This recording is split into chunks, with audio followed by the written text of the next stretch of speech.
पश्चिम बंगाल के मुर्शिदाबाद में हुई हिंसा ने कितने हिंदू परिवारों को अपना घर छोड़कर भागने पर मजबूर कर दिया। मुर्शिदाबाद में पत्थरबाज मारते रहे, हिंदुओं के घरों को जलाते रहे, लोगों को मौत के घाट उतारते रहे। मदद के लिए हिंदू मुख्यमंत्री ममता बनर्जी की पुलिस को फोन लगाते रहे, पर क्यों उन्हें मदद मिली? क्या उनको मदद मिली, ये सवाल हो रहा है। कई लोग तो जान बचाने के लिए भागकर झारखंड पहुंच गए। पीड़ितों की जुबानी आप खुद सुनिए। मुर्शिदाबाद हिंसा की खौफनाक कहानी। मुर्शिदाबाद हिंसा की खौफनाक कहानी। हम लोग का ऊपर बहुत हमला हुआ है। हम लोग वहाँ से बहुत कष्ट करके यहाँ पर भाग कर आए हैं। डर कर भागे पीड़ित हिंदुओं की जुबानी। हम लोग डर के मारे घर से बाहर निकल भी नहीं सक रहे हैं। घर के अंदर सब कोई बेहोश हो जा रहे हैं। कोई किसी को जो पानी देंगे वो भी नहीं मिल रहा है। बिलखते रहे मासूम बच्चे, जलते रहे घर। इधर उधर आकर आग लगाना, अत्याचार करना सब करने लगा है। ममता दीदी की पुलिस थी किधर? तो पुलिस प्रशासन को फोन कर रहे हैं तो वो लोग भी बोल रहा है जो हम लोग आ रहे हैं। ये वो डरे हुए हिंदू परिवार के लोग हैं जो पश्चिम बंगाल के मुर्शिदाबाद से भागकर झारखंड के साहिबगंज पहुंचे हैं। लगभग 200 किलोमीटर की दूरी तय कर ये अपनों के पास सुरक्षित स्थान पर पहुंचे हैं। इनकी आंखों में डर दिख रहा है, खौफ नजर आ रहा है। मुर्शिदाबाद में हिंदुओं के साथ जो आतंक मचा उसकी तस्वीर नजर आ रही है। दबी जुबान में घबराए हुए ये लोग उस भयावह दिन की कहानी बता रहे हैं जिसे सुनकर आपके रोंगटे खड़े हो जाएंगे। इनकी आप बीती सुनकर आपका दिल दहल जाएगा। में पानी कहाँ मिलेगा? ये बच्चा लोग खाने के लिए रो रहा था, इतना रो रहा है तो कोई बच्चा को कुछ खाने भी नहीं मिल रहा है। घर में जो कोनो खाना था, कोई खाना भी नहीं था उस टाइम। घर में कुछ खाने को नहीं था, पीने का पानी नहीं था। मदद के लिए पश्चिम बंगाल की मुख्यमंत्री ममता बनर्जी की पुलिस भी नहीं पहुंच रही थी। चारों ओर तबाही का मंजर था। दो हिंदुओं की लाशें पड़ी थी। जमीन पर हरि गोविंद दास और उनके बेटे चंदन दास का शव पड़ा था। हम ये तस्वीरें आपको साफ साफ नहीं दिखा सकते क्योंकि आपकी रूह कांप उठेगी, आपके हाथ पैर थरथराने लगेंगे, क्योंकि पत्थरबाज हमलावरों ने इनके शरीर को कई जगह काट दिया है। चेहरे को पहचानने लायक तक नहीं छोड़ा। वो लोग जो आ रहा था 50 आदमी आकर इधर उधर आकर आग लगाना, अत्याचार करना सब करने लगा है। हमलावरों की संख्या अनगिनत थी। उनसे मुकाबला मुर्शिदाबाद में अल्पसंख्यक हिंदुओं के बस में नहीं था। हिंदू अपने घरों में दुबक गए थे, जिसे पत्थरों से निशाना बनाया गया। बांस, बल्ले, लाठी डंडे से ताबड़तोड़ हमले किए गए। मंदिरों को निशाना बनाया। पीने के पानी में जहर मिला दिया। हमलावरों के हाथ जो कुछ भी लगा वो उसी को उठाकर मार देते थे। महिलाएं अपनी इज्जत, अपनी आबरू बचाने को भाग रही थी। भूख से तड़पते छोटे छोटे मासूम बच्चे भोजन पानी और दूध के लिए खाली पेट पकड़कर बिलख रहे थे। हम लोग तो थोड़ा समझ में आया जो अभी हम लोग को घर से निकलना ही पड़ेगा जिस तरह भी हो। तो हम लोग को बोल रहा है आप लोग नहीं यहाँ पर रहेगा तब फिर रात में कुछ होगा। तो हम लोग बच्चा लोग को लेकर वहाँ से भाग कर आए। इन हिंदुओं के पास मुर्शिदाबाद के खतरनाक इलाके से भागने के अलावा दूसरा कोई रास्ता नहीं था।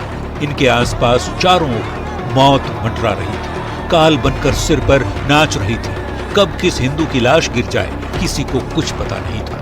इन पीड़ितों ने भी पलायन किया और मुर्शिदाबाद से भागकर झारखंड के साहिबगंज पहुंच गए, जहां फिलहाल ये अपने रिश्तेदार के यहां ठहरे हुए हैं। साहिबगंज संवाददाता पवन कुमार रॉय के साथ ब्यूरो रिपोर्ट, न्यूज़ 18। मुर्शिदाबाद का मंजर आंखों से उतरने वाला नहीं है। उस खौफनाक तस्वीर को पीड़ित हिंदू भूल नहीं पा रहे हैं, जब आंखों के सामने सुहाग और सिंदूर उजड़ गया। मांग और गोद दोनों एक साथ सूनी हो गई। जलते हुए मकान में जिनके गले सूख रहे थे वो आग बुझाने के लिए पानी बरसाने का मिन्नतें कर रहे थे। वहां बारिश तो हुई लेकिन पानी की नहीं, पत्थरों की। रोंगटे खड़े कर देने वाले इस खास रिपोर्ट को आप भी देखिए।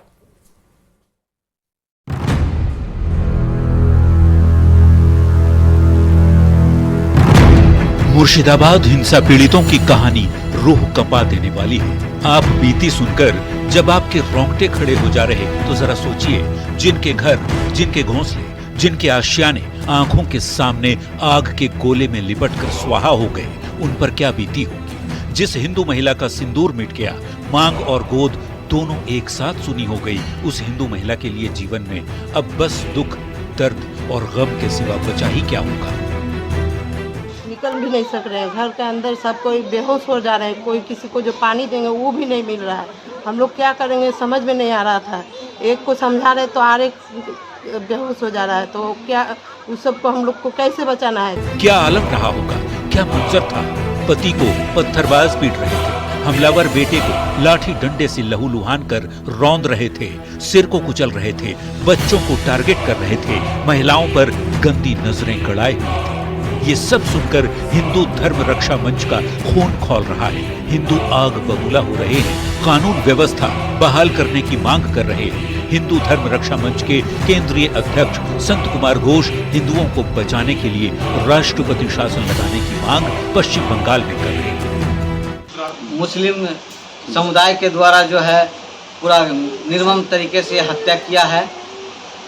ऐसा जघन्य हत्या के डर से ही लोग पूरा माहौल वहाँ भयभीत है। वहाँ से लोग 50-60 की संख्या में लोग झारखंड आके बसे हुए। बहुसंख्यक मुस्लिम आबादी वाले मुर्शिदाबाद में अल्पसंख्यक हिंदुओं पर हुए हमले से झारखंड की राजनीति भी गर्मा गई।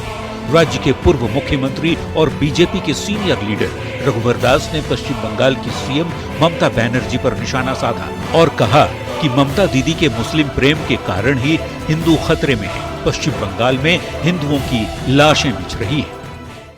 कि पश्चिम बंगाल में जो आज कानून व्यवस्था की स्थिति नहीं है, आज राज्य में अराजकता की स्थिति है, तो केंद्र सरकार को पश्चिम बंगाल में राष्ट्रपति शासन लगाने की अनुशंसा करे। भारतीय जनता पार्टी को हिंदुओं की चिंता है। रघुवर दास पश्चिम बंगाल में अराजकता की स्थिति का जिम्मेवार वहां की मुख्यमंत्री और इंडी अलायंस की सबसे बड़ी सहयोगी ममता बनर्जी को ठहरा रहे हैं। पर क्या मुर्शिदाबाद हिंसा तुष्टीकरण और अवैध बांग्लादेशियों के घुसपैठ का नतीजा है? ये एक बड़ा सवाल है जिसका जवाब बीजेपी तलाश रही है। जमशेदपुर संवाददाता आशीष तिवारी और साहिबगंज संवाददाता पवन कुमार रॉय के साथ ब्यूरो रिपोर्ट, न्यूज़ 18। मुर्शिदाबाद में वक्फ कानून के विरोध में हुई हिंसा के कारण हिंदू परिवारों का पलायन जारी है। खुद को असुरक्षित महसूस कर रहे हिंदू झारखंड के पाकुड़ और साहिबगंज में शरण ले रहे हैं। पलायन कर रहे लोगों का साफ कहना है कि एक विशेष समुदाय के लोग मुर्शिदाबाद में जमकर आतंक फैला रहे हैं। हिंदुओं को परेशान किया जा रहा है, उनके घरों को जलाया जा रहा है। बता दें कि हिंसा को बढ़ते हुए देख कोलकाता हाईकोर्ट के निर्देश पर केंद्रीय बल की तैनाती की गई है, जिसके बाद हालात में कुछ सुधार हुआ है। तो झारखंड पहुंच रहे हैं परिवार, अपना जान बचा करके अपने परिजनों के पास, अपने रिश्तेदारों के घर भागने के लिए मजबूर है। मुर्शिदाबाद में हिंसा का असर झारखंड में देखने को मिल रहा है।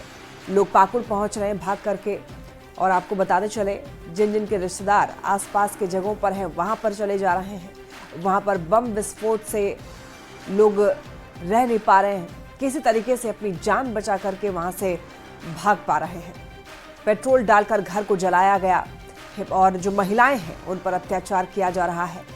पुरुषों को बता दें आपको बुरी तरीके से पीटा जा रहा है, जान से मार दिया जा रहा है। और बम पिस्टल के साथ में उपद्रवी जो हैं वो खुलेआम घूम रहे हैं, लेकिन वहां पर सरकार और प्रशासन की तरफ से सख्त कार्रवाई नहीं की जा रही है।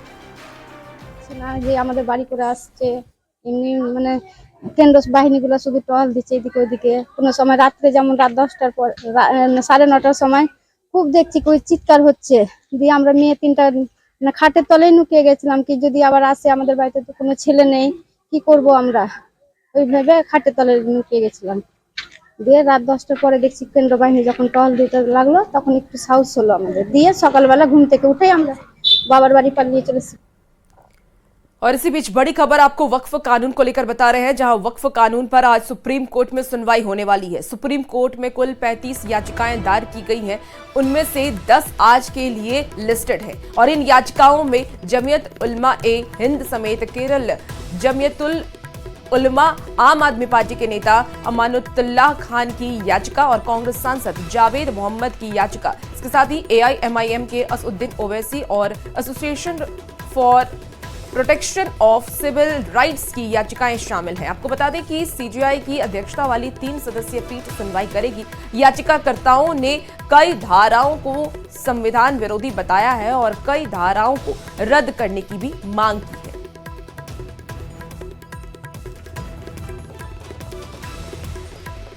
बात साइबर ठगी के शिकार नेताजी की करेंगे। साइबर अपराधी अब कानून बनाने वालों को भी बख्श नहीं रहे। इस बार साइबर शातिरों ने नेताजी को अपना शिकार बनाया है।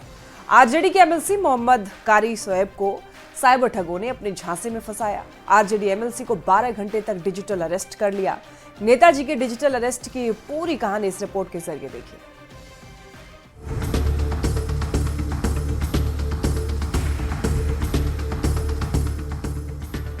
MLA और MLC कानून बनाते हैं, हमेशा सुरक्षा घेरे में रहते हैं, जिन पर जनता की बड़ी जिम्मेदारी होती है। लेकिन ऐसे हाई प्रोफाइल लोग भी साइबर शातिरों के शिकार बन जा रहे हैं। आप जानकर चौंक जाएंगे कि साइबर ठगों ने आरजेडी MLC मोहम्मद कारी सोहेब को करीब 12 घंटे तक डिजिटल अरेस्ट करके रखा। MLC क्वार्टर में ही उन्हें डिजिटल अरेस्ट करके कैद रखा गया। साइबर ठग ने MLC को मनी लॉन्ड्रिंग में फंसाने की धमकी दी। यही नहीं, घर से बाहर निकलने पर जान से मार देने की धमकी भी दी। आरजेडी MLC के डिजिटल अरेस्ट होने के बाद हर कोई हैरान है। आरजेडी MLC कारी साहब जो है वो डिजिटल अरेस्ट हुए हैं और ये घटना जो है वो 8 तारीख की बताई जा रही है, यानी कि 8 अप्रैल को साइबर अपराधियों ने कारी साहब जो मुजफ्फरपुर से आते हैं, सीतामढ़ी इलाके से आते हैं, और इन्हें जो है 8 तारीख को सुबह में साइबर अपराधियों ने डिजिटल अरेस्ट किया और लगभग 12 घंटे तक उन्हें डिजिटल अरेस्ट करके रखा। साइबर अपराधियों ने MLC मोहम्मद कारी सोहेब को 8 अप्रैल को 688308500702 और 7866865784 पर फोन किया। कॉल करने वाले ने खुद को मुंबई पुलिस के साइबर सेल का अधिकारी बताया। MLC के मनी लॉन्ड्रिंग केस में लिप्त होने की बात कही। साइबर अपराधियों ने बताया कि मुंबई के केनरा बैंक खाते से जालसाजी हुई है। साइबर अपराधियों ने MLC कारी सोहेब को अपने झांसे में लेने की पूरी कोशिश की। साइबर ठगों ने MLC के ऊपर केस दर्ज करने की बात कही। 8 अप्रैल को सुबह 10:30 बजे वीडियो कॉल किया गया। रात 12 बजे तक मोबाइल फोन के पास ही MLC को रखा गया। उनके खिलाफ कानूनी कार्रवाई की चेतावनी देकर उन्हें डराया गया। जब आरजेडी नेता को शक होने लगा तो उन्होंने एक अधिकारी को फोन करके पूरे मामले की जानकारी दी। डिजिटल अरेस्ट होने के बाद आरजेडी MLC ने साइबर थाने में लिखित शिकायत दर्ज कराई। आरजेडी MLC के साथ हुई वारदात और बढ़ते साइबर अपराध पर आरजेडी ने चिंता जताई। देखिए, ये तो बहुत ही चिंता का विषय है और बिहार में किस तरह का शासन चल रहा है, गृह विभाग किसके पास है, ये सबको पता है। और अपराधियों का मनोबल देखिए, अब तो डिजिटल अरेस्ट कर रहे हैं और एक माननीय विधान परिषद के सदस्य को। बिहार पुलिस को इसकी जांच करके ये बताना चाहिए कि आखिर कौन लोग इसमें हैं। आरजेडी MLC को डिजिटल अरेस्ट करने के बाद कई सवाल उठ रहे हैं। आम लोग तो आम, बड़े बड़े अधिकारी, विधायक और नेता को भी साइबर अपराधी बख्श नहीं रहे। सरकार की तरफ से जागरूकता अभियान चलाने का भी कोई असर नहीं दिख रहा है। आखिरकार आरजेडी MLC भी साइबर फ्रॉड से बच नहीं पाए। पटना से न्यूज़ 18 के लिए अमित कुमार की रिपोर्ट।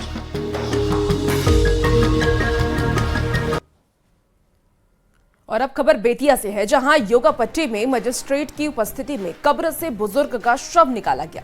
हत्या कर शव दफना देने के मामले में FIR दर्ज करने के बाद पुलिस ने एक्शन लिया है। शव निकालने के दौरान भारी पुलिस बल की तैनाती की गई और गांव में ही पुलिस बल मौजूद रही। मृतक का नाम अजीज मियां बताया जा रहा है। मामले में मृतक की बहू ने FIR दर्ज कर हत्या का आरोप लगाया है।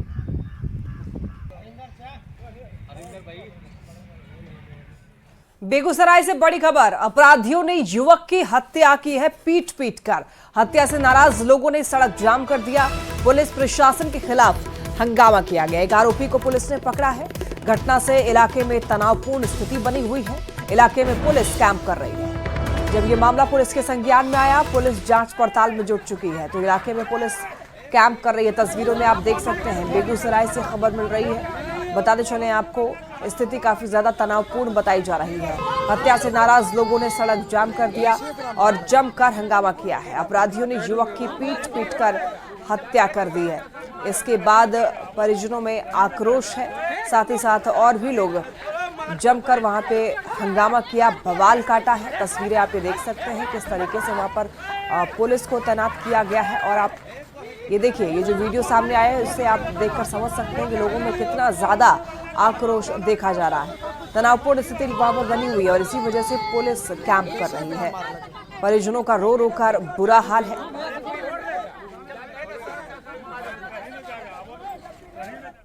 कोई देखा है मारते इसको? मारपीट के मार कोई नहीं देखा सर, इसको मारते।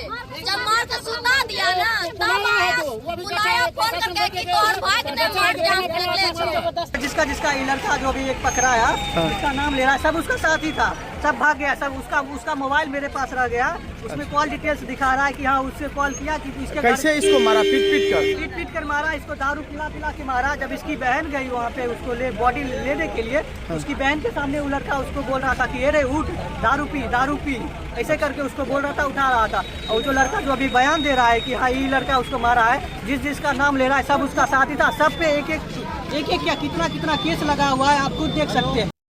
और अब खबरों में आगे बढ़ेंगे। मोतिहारी के अंबेडकर हॉस्टल के पास 2 गुटों में जमकर मारपीट हुई, जिसमें 4 छात्र गंभीर रूप से घायल हो गए। मारपीट का आरोप मुस्लिम युवकों पर लगा है। घायल आदित्य रंजन ने यह बताया कि 7 से 8 की संख्या में आए मुस्लिम युवकों ने बेवजह पीटना शुरू कर दिया। पुलिस का यह कहना है कि रास्ते का पता पूछने को लेकर के ये विवाद हुआ था, जिसके बाद मारपीट हुई। पुलिस इस मामले की जाँच कर रही है।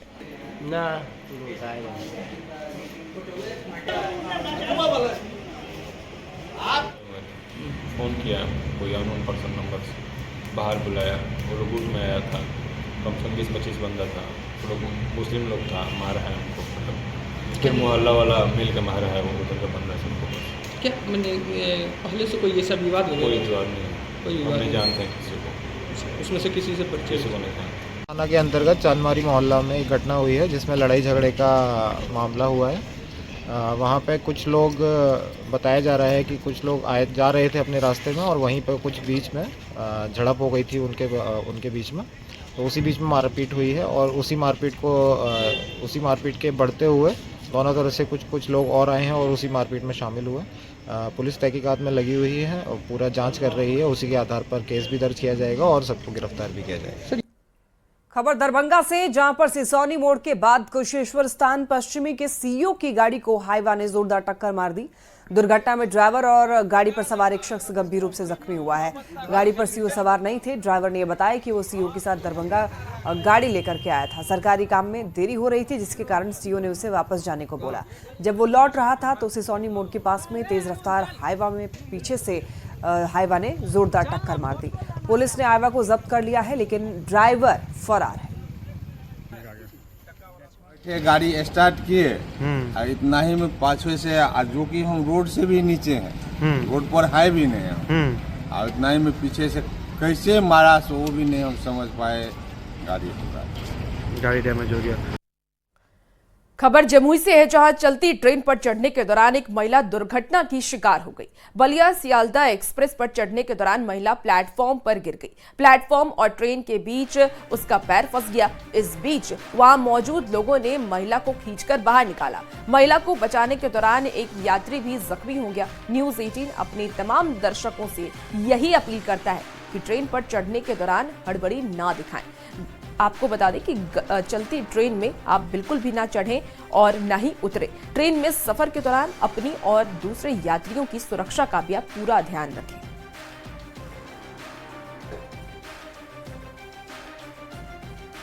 तो तस्वीरें आपको टीवी स्क्रीन पर दिखा रहे हैं, जहां देखिए किस तरीके से चलती ट्रेन में राष्ट्रपिता महात्मा गांधी के चंपारण आगमन की 108वीं वर्षगांठ पर मोतिहारी के बापू सभागार में गांधी एवं किसान विषय पर संगोष्ठी का आयोजन किया गया है, जिसका उद्घाटन राज्यपाल आरिफ मोहम्मद खान ने किया। इस संगोष्ठी में पूर्वी चंपारण जिले के किसान, समाजसेवी, बुद्धिजीवी के साथ साथ तमाम लोगों की मौजूदगी भी रही। कार्यक्रम में गांधी जी के चंपारण सत्याग्रह की यादें ताजा की गई।